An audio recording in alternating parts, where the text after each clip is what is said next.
Good morning student. आज के इस नए वीडियो में हम लोग कक्षा 12 के ठोस अवस्था नामक चैप्टर में एक नया टॉपिक लेकर आए हैं जो इम्पोर्टेंट है। इसकी दृष्टि से हम लोग न्यूमेरिकल लगाने में आगे चल के काफ़ी सहायक होंगे। तो हम लोग इस टॉपिक को काफ़ी ध्यान से पढ़ेंगे और बिना टाइम गंवाए हम लोग स्टार्ट करते हैं। चलिए, आज जो हम डिस्कशन करने वाले हैं नए टॉपिक पे वो है एकक कोष्ठक की बीमा संबंधी गणना। इसमें हम आज न्यूमेरिकल का डेरिवेशन करेंगे और उसकी सहायता से हम लोग आगे न्यूमेरिकल सॉल्व करेंगे। तो सबसे पहले हम यहाँ पे निकालते हैं घनत्व। किसी द्रव्यमान, किसी तत्व, किसी यौगिक का हम घनत्व कैसे निकालते हैं। तो घनत्व जैसे आपको पता है कक्षा 9 या 8, 7, 6 जब से आपको पढ़ाया, साइंस पढ़ना स्टार्ट कर तो आपको पढ़ाया था घनत्व बराबर क्या होता है, द्रव्यमान बटे आयतन होता है। ये तो सभी को पता है। तो हम लोग स्टार्ट करते हैं यहाँ से। घनत्व बराबर क्या होता है, द्रव्यमान बटे आयतन। क्या होता है, द्रव्यमान बटे आयतन। अब यहाँ पे देखिए हम लोग यहाँ पढ़ क्या रहे हैं। हम लोग यहाँ पढ़ रहे हैं घनी एकक कोष्ठिका। क्या पढ़ रहे हैं, घनी एकक कोष्ठिका। तो हम लोग यहाँ पे किसके घनत्व निकालेंगे, किसका निकालेंगे, एकक कोष्ठिका के निकालेंगे ना। तो हम लोग यहाँ से स्टार्ट करते हैं घनी एकक कोष्ठिका का क्या घनत्व। तो हम यहाँ पे निकालते हैं एकक कोष्ठिका का, एकक कोष्ठिका का घनत्व। क्या है, एकक कोष्ठिका का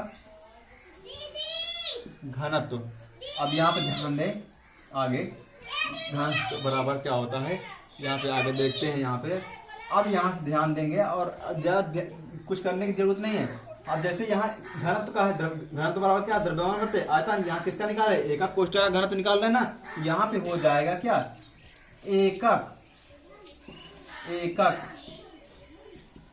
कोष्ठिका का द्रव्यमान बटे क्या हो जाएगा, एकक कोष्ठिका का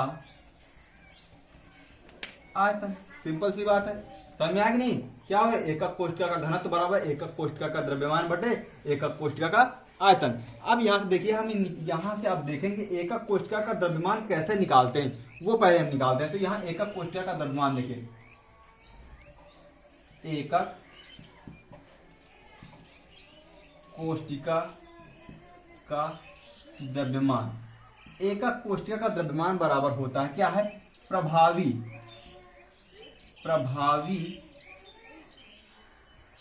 कण।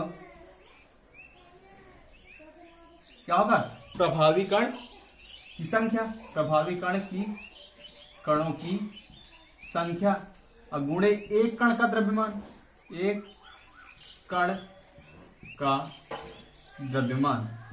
समझ में आया कि नहीं। कहने का मतलब प्रभाव, उसमें जिस एकक कोष्ठिका में कितने प्रभावी कण है उसमें एक कण के द्रव्यमान से आप गुणा कर दीजिए, आपका क्या निकाला, पूरे एकक कोष्ठिका का द्रव्यमान निकाल।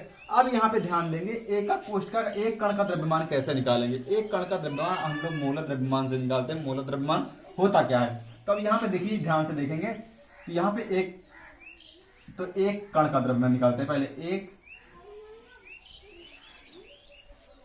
कण का द्रव्यमान, एक कण का द्रव्यमान जो होता है किसके बराबर होता है, एक कण का द्रव्यमान होता है 6.02 गुणे 10 के घात कितना 23 अणु। ये होता है एक अणु के, क्या होता है, एक कण के द्रव्यमान के बराबर होता है। अब देखिए ये मोलर द्रव्यमान, जो मोलर द्रव्यमान होता है, मोलर द्रव्यमान को हम किससे डिनोट करते हैं, एम से डिनोट करते हैं। किससे डिनोट करते हैं, अब हम जानते हैं इसको, हम जानते क्या, इसको आप लोग हम Na से डिनोट करते हैं। किससे, Na से डिनोट करते हैं। हमें निकालना क्या है, हमें एक कण का द्रव्यमान निकालना है। किसका, एक कण का द्रव्यमान। तो Na मतलब एक कण का क्या है, एक कण का द्रव्यमान, एक कण का द्रव्यमान बराबर क्या है, किसके बराबर, मोलर द्रव्यमान m के बराबर है। समझ में आ रहा कि m के बराबर हमें चाहिए एक कण का द्रव्यमान। तो एक कण का द्रव्यमान बराबर क्या होगा, m अपान क्या हो जाएगा, Na हो जाएगा कि नहीं। सिंपल सी बात, जैसे एक पेन 5 रुपए का, तो 5 पेन जैसे कितने का हो जाएगा, 25 रुपए का।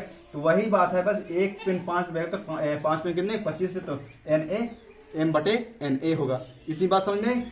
अब देखिए ये मान हमारा क्या, एक कण का द्रव्यमान, ये एक कण का द्रव्यमान, किसका, एक कण का द्रव्यमान है, एक कण का द्रव्यमान है। तब ये मान हम यहाँ पुट कर देंगे नहीं, यहाँ पे। अब ध्यान देंगे, यहाँ एक को दिया है एकक कोष्ठिका का आयतन। जो एकक कोष्ठिका का आयतन क्या होता है, घनी एकक कोष्ठिका है, तो घनी का मतलब जब एकक कोष्ठिका होता है उसकी भुजा क्या होती है, a क्यूब होता है कि नहीं, कितना होता है, a क्यूब होता है। तो यहाँ पे ध्यान दें, तो ये मान पुट करेंगे यहाँ पे लिख सकते हैं एकक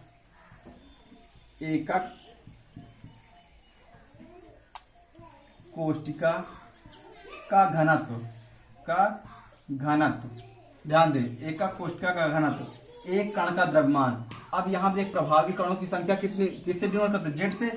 इतनी बात समझ में आई। इनटू कितना है, एक कण का द्रव्यमान, यहाँ पे देखिए है एक कण का द्रव्यमान, यहाँ पे जेड से मल्टीप्लाई कर दी, प्रभावी कणों की संख्या। एक बार फिर से बिल्कुल मोटे दिमाग से आप बिल्कुल मोटी बात समझ लें। कह रहे एक कण का द्रव्यमान है, एक कण का द्रव्यमान। तो आप यहाँ से आयतन निकाल लीजिए। एक बार आपको पूरी तरह से अच्छी तरह से समझा देते हैं। हम यहाँ पे क्या निकाले, एकक कोष्ठिका का द्रव्यमान निकाल रहे हैं। तो आप सिंपल से लिख सकते हैं, आप चाहे तो विस्तार तौर से समझ लें, एकक कोष्ठिका का द्रव्यमान। समझ में आया? देख लीजिए। अब यहाँ पे हम निकालना प्रभावी कणों की संख्या, किससे डिनोट करते हैं, जेड से। तो ये रहा आपका जेड इंटू एक कण का द्रव्यमान। एक कण का द्रव्यमान कितना है, m/na है कि नहीं, इतनी बात समझ में है। अब ये मान जो निकला है, ये वाला मान हम यहाँ पुट कर दें तो हमारा किसका मान निकल आया, घनत्व का मान निकल आया कि नहीं। अब यहाँ से आप चाहे रख सकते हैं, बिल्कुल सिंपल सी बात है। देख लीजिए, एकक कोष्ठिका का घनत्व। अब ये मान यहाँ पुट कर दीजिए उठा के, Na इंटू एम अपान क्या है, Na अपान जो होता है एकक कोष्ठिका का आयतन, भुजा का क्यूब होता है। क्या होता है, भुजा का क्यूब। अब देखिए ये बटे का बटा है, इसका बटा 1 मान लीजिए, इसका ये ऊपर जाएगा, ये यहाँ पे जाएगा। तो आप यहाँ साइड में देख सकते हैं, यहाँ पे एकक कोष्ठिका का घनत्व इज इक्वल टू, अब यहाँ पे देखिए इसका मान यहाँ पुट कर दीजिए। अब देखिए यहाँ पे होगा z इंटू एम, 1 जाएगा ऊपर, 1 से कोई मतलब नहीं, तो नीचे बचा क्या, Na इंटू यहाँ पे क्या है, a क्यूब है, ये रहा a क्यूब। ये आपका रहा आंसर। समझ में आया, एकक कोष्ठिका का घनत्व, ये रहा आपका फार्मूला। अब इसके आधार पर हम लोग आगे न्यूमेरिकल देख लेते हैं। चलिए देखते हैं आगे। तो अब देखिए ये न्यूमेरिकल रहा। तो पहले क्वेश्चन हम लोग पढ़ते हैं, क्या है क्वेश्चन। एक क्वेश्चन दिया है, क्या है, एक्स किरणें विवर्तन अध्ययन द्वारा। जो एक्स किरणें एक अध्ययन मतलब एक एक्सपेरिमेंट है, एक्सपेरिमेंट द्वारा पता चला एक्स किरणें विवर्तन अध्ययन द्वारा पता चला कि तांबा जो है क्या 3.608 सेंटीमीटर कोष्ठिका का कोर के साथ एफसीसी एकक कोष्ठिका के रूप में क्रिस्टल होता है, जो बनता है तांबे का जो क्रिस्टल बनता है, इसकी लंबाई का जो कोर बनता है हमारे कौन सी एकक कोष्ठिका बनता है, एफसीसी बनता है। कह रहा एक दूसरे प्रयोग में का घनत्व इतना दिया है, इतना ज्ञात किया गया है, तो कह रहा है एक तांबे का परमाणु द्रव्यमान क्या होगा। तो हम लोग इसके यहाँ पे इसके परमाणु द्रव्यमान का ज्ञात करते हैं। तो हम लोग स्टार्ट करते हैं, यहाँ पे न्यूमेरिकल क्या दिया है। चलिए आइए देखिए, हम लोग ये सबसे बड़ी बात है, हम लोग यहाँ कर क्या रहे हैं। तो कुछ बच्चे सबसे बड़ी गलती यहाँ पे ये करते हैं, जैसे न्यूमेरिकल या मैथ में हो या फिजिक्स में हो या केमिस्ट्री में, कहीं भी सवाल कुछ बच्चे करते हैं, तो सबसे बड़ी गलती यहाँ पे करते हैं। यहाँ पे कौन सी बड़ी गलती होती है, कुछ बच्चे होता क्या, यहाँ उत्तर लिख देते हैं और फिर लगाना चालू करते हैं, जबकि वो गलत हो जाते हैं। वही एग्जाम में नंबर क्या होते हैं, कट जाते हैं। हम कोई भी न्यूमेरिकल सॉल्व करेंगे तो हम लोग हल से स्टार्ट करते हैं और आंसर तक लाते हैं, ना कि हम यहाँ पे उत्तर डालते हैं। अगर भाई आपने उत्तर यहाँ डाल दिया तो आप फिर सॉल्व क्या कर रहे हैं, समझ में आ रहा है कि नहीं। हम लोग हल से हल कर रहे हैं, जो रिजल्ट आएगा वो आंसर होगा, समझ में आ रहा है कि नहीं। तो हम लोग हल से स्टार्ट करते हैं। और दूसरी बात ये है, जब कोई भी हम क्वेश्चन पढ़ते हैं उसके बाद जब हम सवाल लगाते हैं तो सबसे पहले दिया होता है, जो क्वेश्चन में दिया है उसे हम लोग नोट कर लेते हैं। समझ में आ रहा है? चलिए करते हैं। यहाँ पे देखिए दिया है, पहले क्या दिया है वो नोट करते हैं। समझ में आ रहा है? अब देखिए कह रहा है, सबसे पहले देखते हैं एफसीसी की आपको पता है प्रभावी कणों की संख्या कितनी होती है? एफसीसी की प्रभावी कणों की संख्या कितनी होती है? 4 होती है। कितनी होती है? 4 होती है। अब इसका घनत्व दिया है, किसका? इसका घनत्व दिया है, नहीं ये दिया है, तो घनत्व मतलब डी बराबर कितना दिया? 8.9 गुणे 10 गुणे सेंटीमीटर क्यूब। घनत्व कितने? 8.92 ग्राम पर सेंटीमीटर क्यूब। और इसमें क्या दिया है वो भी देखते हैं। और हमारा यहाँ पे क्या निकालना? हमें परमाणु द्रव्यमान निकालना। परमाणु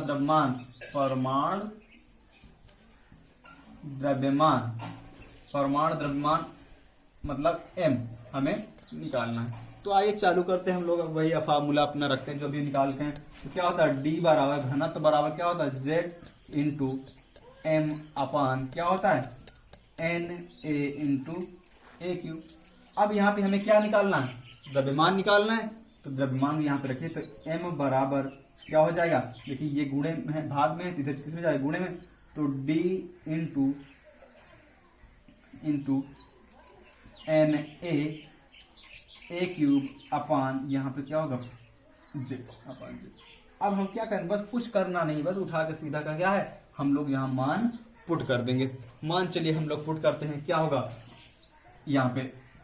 m बराबर क्या होगा? 8.92 गुणे na का आपको पता है कितना होता है?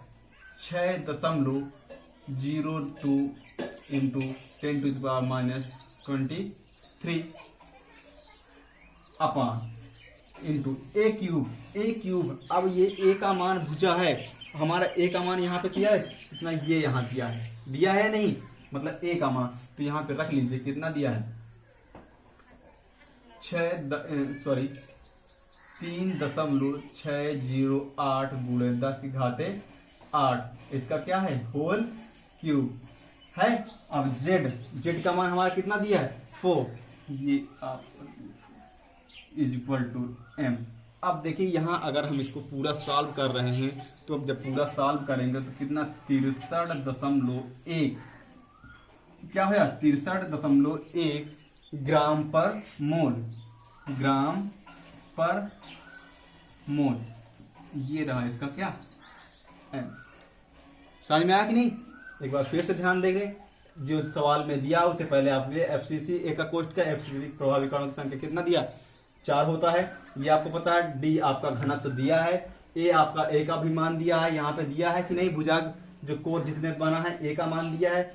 एन ए का आपको मान पता है। अब बाकी हमें मान क्या है? मूल द्रव्यमान m निकालना है। सीधा मान आप क्या कर दिए? पुट कर दिए। और इसे सॉल्व करने में कितना है? 63.1 ग्राम पर मोल। समझ में? यही इसका क्या हुआ? आंसर। अब देखिए ये नेक्स्ट क्वेश्चन है। अब यहाँ पे ध्यान दीजिए। अब दूसरा क्वेश्चन है यहाँ पे कुछ, ये सवाल कुछ इस प्रकार है, ध्यान से पढ़ेंगे। कह रहा सिल्वर एफसीसी जालक बनाता है। क्या बना? एफसीसी जालक बना है। कह रहा एक्स किरणें के अध्ययन द्वारा पता चला कि एकक कोष्ठक का कोर की लंबाई इतना दिया है और सिल्वर का घनत्व ज्ञात कीजिए। जबकि यहाँ पे दिया क्या? परमाणु द्रव्यमान दिया है। तो वही अपनाना है। फिर क्या? जो पहले सवाल में दिया हो उसे पहले लिखते हैं। तो यहाँ पे जो दिया है उसे पहला एफसीसी मतलब इसका जो होगा प्रभावी कणों की संख्या वो क्या होगी? प्रभावी कणों की संख्या कितनी होगी? वो होगी, ये आप सभी को पता है। कोर की लंबाई मतलब क्या? ए का मान दिया। कोर की लंबाई यहाँ पे कितना दिया? 408.6 पिकोमीटर। अब देखिए यहाँ ये पिकोमीटर में है। तो इस पिकोमीटर को पहले हम किसी में चेंज करेंगे? मीटर में। तो 1 पिकोमीटर बराबर जो होता है 1 पिकोमीटर बराबर 10⁻12 मीटर होता है। क्या होता है? 12 मीटर। तो जब यहाँ पिकोमीटर में मीटर चेंज कर देंगे तो यहाँ पे देखिए, यहाँ कर सकते हैं इसको, तो लिख सकते हैं 408.6 गुणे 10⁻12 मीटर। समझ में आ रहा है कि नहीं? अब यहाँ से देखिए, अब आगे क्या दिया है? परमाणु द्रव्यमान मतलब किसका मान दिया है? m का मान दिया है। किसका मान दिया है? m का मान। m का मान आपका दिया कितना? 0.107.9 ग्राम पर मोल। अब देखिए ये ग्राम पर मोल में है, हमें इसलिए हमें किलोग्राम में बदलना है, क्योंकि ये दोनों पद्धति क्या हो, एक सेम पद्धति में होना चाहिए, तभी हम सवाल लगा सकते हैं। अगर अलग अलग दोनों पद्धतियां में हैं तो कोई भी मान, तो हम अलग सॉल्व मतलब क्वेश्चन सॉल्व नहीं कर सकते। तो हमें यहाँ पे क्या करना है, 1000 से क्या करना पड़ेगा, तो भाग करना पड़ेगा। अगर 1000 से भाग करें 107.9 गुणे, देखिए भाग देंगे, इसके अच्छा हम यहाँ पे रख लेंगे 10⁻³ लिख सकते हैं कि नहीं, केजी पर मोल। समझ में, कोई दिक्कत नहीं। तो अब यहाँ पे देखिए हम आगे निकालते क्या, तो इसका घनत्व मतलब d का मान हमें यहाँ क्या करना, फाइंड करना है। तो चलिए वही फार्मूला लगाते हैं, क्या d बराबर क्या होता है आपको पता है, z इंटू m अपान क्या दिया है यहाँ पे Na इंटू यहाँ पे a³। हमें यहाँ किसका मान निकालना है, घनत्व का मान निकालना है। आप जैसे कहता है ऐसा मान रख दीजिए। जेड का प्रभावी कणों की संख्या का मान कितना है 4 इंटू एम का मान आपको निकाल सकते 0.107.9 गुणे 10⁻³ बटे Na का मतलब आपको पता है Na क्या है, वही आपको एक कण का द्रव्यमान इंटू 0.2 इंटू 10⁻23 इंटू a³ भुजा का मान दिया है 408.6 गुणे 10⁻12 का क्या हो जाएगा होल क्यूब, होगा या नहीं। अब इसे जब हम लोग सॉल्व करते हैं, यहाँ पे सॉल्व करेंगे कितना आएगा 10.5, कितना आएगा 10.5 गुणे 10⁻³ कितना हो 10⁻³ केजी पर मीटर क्यूब। ये रहा है आपका क्या आंसर। समझ में आई थी बात, ये आपका आज का टॉपिक रहा। सो आई होप आपको अच्छा लगा होगा, समझ में आया होगा। अगर नहीं समझ में आया तो आप लोग कमेंट करके बता सकते हैं। कहीं भी आपको कोई दिक्कत, अगर किसी नए टॉपिक पे जैसे पीछे समझ में नहीं है तो आप पिछली वीडियो जाके देख सकते हैं। तो आप लोग हाँ वीडियो को सब्सक्राइब करना ना भूले, ताकि जब नई वीडियो अपलोड करें आप तक एसएमएस पहुंच जाए। So thank you.